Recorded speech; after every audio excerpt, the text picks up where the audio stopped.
Quiero dar un saludo de bendición para todos mis hermanos, la iglesia de nuestro Señor Jesucristo. Les saludo a todos mis hermanos en este día miércoles 15 de abril del año 2026. Hoy damos las gracias a Dios porque nos permite estar en este espacio, también en este recinto de grabación, para poder compartir con ustedes la santa palabra de Dios. Y saludo a todos mis hermanos en cualquier parte del mundo, a todos mis hermanos aquí en Colombia, en Piedecuesta, Santander. Para todos ustedes que sea la gracia bendita de nuestro buen Dios y Salvador Jesucristo guiando sus vidas. Quiero invitarles para que tomemos la palabra inmediatamente y vamos a tomar, por favor, entonces la epístola de Pablo a los Filipenses, que es la que estamos estudiando, y vamos a tomar para este día el capítulo 1, versículos 6 al 8. Yo voy a tomar la santa palabra de Dios desde la Biblia Reina Valera 1960 y voy a leer para todos ustedes y lo hacemos en la dirección de nuestro Dios Padre, Hijo y Espíritu Santo. Amén. Y dice así la palabra. Estando persuadido de esto, que el que comenzó en vosotros la buena obra, la perfeccionará hasta el día de Jesucristo. Como me es justo sentir esto de todos vosotros, por cuanto os tengo en el corazón y en mis prisiones y en la defensa y confirmación del Evangelio, todos vosotros sois participantes conmigo de la gracia. Porque Dios me es testigo de cómo os amo a todos vosotros en el entrañable amor de Jesucristo. Amén. Y pedimos a nuestro Dios y Salvador, antes de todas las cosas, que Él nos dirija en esta tarde, que sea el Espíritu Santo el que traiga la palabra, que nos dé luz, que nos dé el entendimiento y que nos deje ver este santo evangelio y su revelación. Previamente hemos orado pidiéndole al Señor que nos dirija en esta palabra que vamos a compartir y la voy a hacer con toda fidelidad al texto como está siendo destinado este pasaje. Voy a hacerlo palabra a palabra para que usted pueda recibir mejor la intención del apóstol. Para ustedes, mis hermanos que están siguiendo conmigo todo este estudio, hoy estamos en la lección número 4. El título del sermón para este día, la predicación, la enseñanza, como usted le quiera llamar, es el saludo y la gratitud de Pablo a la iglesia filipense. Y voy a hacer una introducción, y es que en la medida que el apóstol avanza en este saludo, entonces él expresa su confianza en que Dios afirma y perfecciona a los creyentes en su llamado. Y esto lo va a hacer hasta la aparición gloriosa del Señor en su venida, y por eso su amor santo, es decir, el amor de Pablo, crece por todos los creyentes en la iglesia filipense. Vamos a entender algo, mis hermanos, para un creyente verdadero, para aquel que ha sido escogido desde antes de la fundación del mundo, la salvación nunca la va a perder. La salvación es una garantía porque nuestros nombres ya fueron escritos en el libro de la vida y el Señor nos va a dar todo lo que nosotros necesitamos de los recursos de la fe para ser perseverantes y para ser firmes en su santo evangelio. Y habiendo leído estos 3 versículos, quiero trazar para hoy un objetivo, y es la marca de una iglesia que vive en el Espíritu. Nuevamente, sabemos por la epístola que la iglesia filipense fue una iglesia obediente, una iglesia conforme al Espíritu, una iglesia de la palabra, y por eso vivió en obediencia, y fue una iglesia que vivió en el Espíritu. Entendemos que hay iglesias que no son así, entendemos que hay iglesias que están desviadas de la palabra, pero usted y yo creo que vamos a hacer la diferencia. Vamos a comenzar entonces con el versículo 6. El versículo 6 en la segunda parte está diciendo hasta el día de Jesucristo. El apóstol está diciendo que no cesa de orar y de dar gracias por todos los hermanos hasta el día de Jesucristo. Y esta frase entonces no la vamos a confundir con otra expresión que hay en la Biblia que dice el día del Señor, y aparece casi por todo el Antiguo Testamento, porque esa expresión describe el juicio y la ira divinos al final de los tiempos. Esa expresión de el día del Señor es el tema principal de Joel. Este tema aparece por todas partes en el mensaje de Joel, haciéndose esto más desde el Antiguo Testamento. Pero este día del Señor es el día de juicio, en que el Señor derramará su ira en aquellos que fueron desobedientes, que no quisieron oír el Evangelio, no quisieron asumir el Evangelio del Señor Jesucristo, no se entregaron a Él. Pero acá la expresión el día de Jesucristo también es llamado el día de Cristo. Nos vamos a dar cuenta que aquí en la epístola lo vamos a encontrar en varias partes, lo vamos a encontrar ahora próximamente en el versículo 10, también en el capítulo 2, versículo 16, vamos a encontrar esta expresión, y también vamos a encontrar en 1 Corintios 1:8 que se nos dice el día de nuestro Señor Jesucristo. Y también el apóstol Pablo está hablando del mismo concepto, que está hablando de la venida del Señor Jesucristo, pero con el anticipo a la salvación, la recompensa y la glorificación final de los creyentes, donde el Señor va a dar a cada uno de nosotros nuestra recompensa celestial, que es el estar en los lugares celestiales con Cristo y el ser semejantes a nuestro Señor Jesucristo, el llegar a ser ese varón perfecto. Las recompensas de nosotros, mis hermanos, son recompensas eternas, son recompensas celestiales.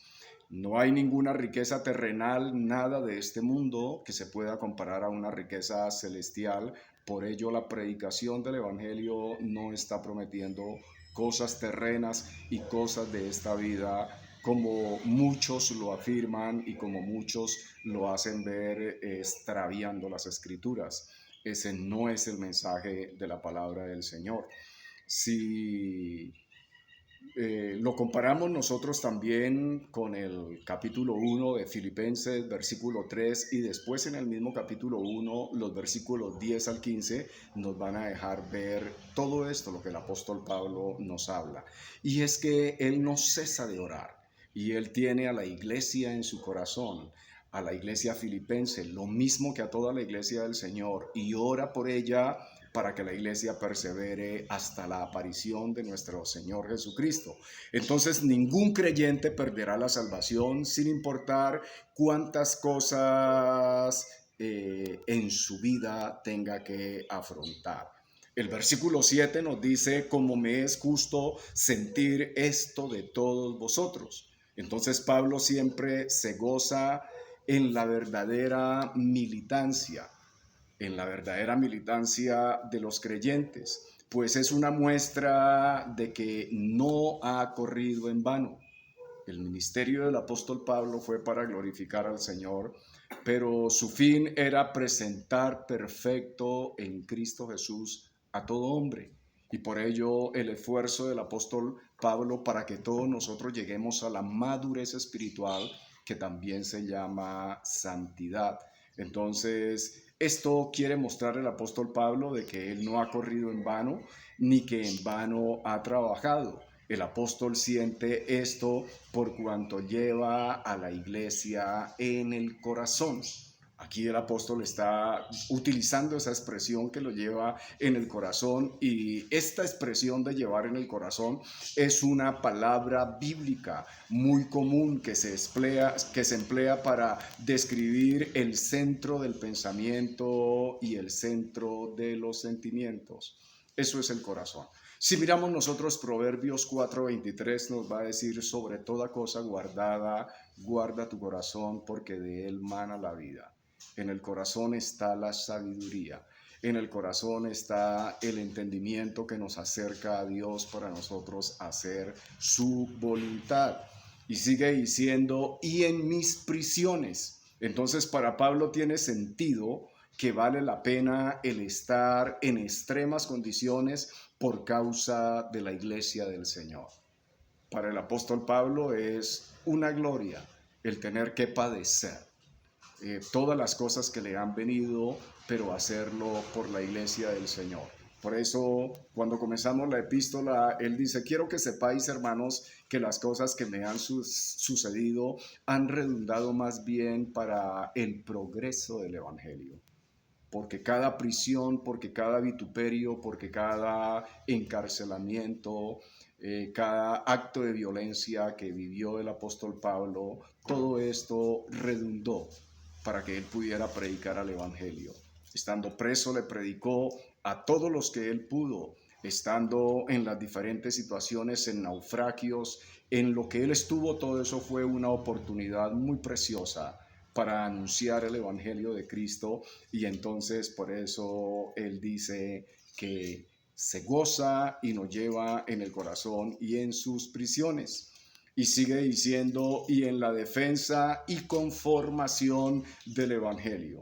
Estas palabras, defensa y confirmación, son dos términos judiciales que se refieren a la primera fase de juicio de Pablo de Roma, en la que él defiende su ministerio evangelizador. Esto puede ser una probabilidad que Pablo está diciendo utilizando este término de defensa, o también en un sentido general en su defensa continua de la fe en el corazón mismo de su ministerio.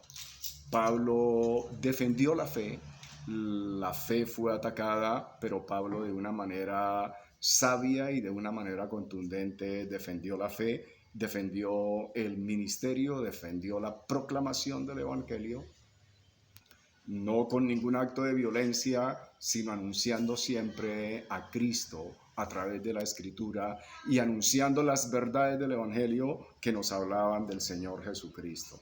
Y él sigue diciendo, por cuanto sois participantes conmigo de la gracia. Para esta ocasión se usa un término que es comunión, y ese término comunión es lo que la iglesia filipense participó con el apóstol Pablo en sus sufrimientos. Durante su encarcelamiento, por ejemplo, los filipenses enviaron dinero a Pablo y los servicios de nuestro hermano Epafrodito, que nos lo dice aquí la epístola, para ayudar al apóstol y para participar así en la bendición abundante de Dios sobre su ministerio. Vamos a darnos cuenta que toda la epístola nos habla del amor de nuestros hermanos filipenses, que vieron la necesidad del apóstol y enviaron donativos, enviaron ayudas, pero también enviaron a uno de sus mejores colaboradores, de los más destacados, Epafrodito, que fue hasta Roma para poder estar con Pablo y para poder servirle. Eso se llama ministrarle.